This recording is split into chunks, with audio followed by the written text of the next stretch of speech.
So guys, I'm gonna do a tutorial to how to do this.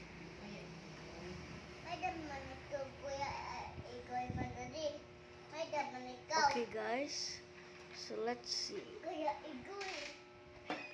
Wait lang ha.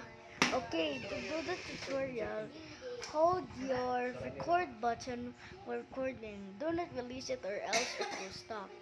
So do this with your hand, and then you just do this. Grab the zoom bar like this. But if you want to, do not do that because if you don't want to do that, so it's okay. You can just do whatever you want on that video. So blah blah blah.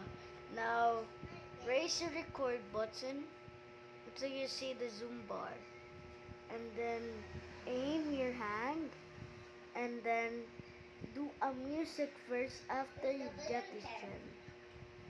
So raise raise the record button.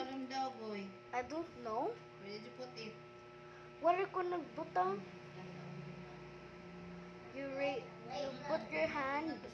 Also, you need a music to make it very very nice. Okay, so and the recorder up, so the zoom bar will go. So raise your hand quickly, ready the zoom bar, and then do it slowly, and then stop, and then you do it again, erase it again, and then you stop, and then you do this again, and then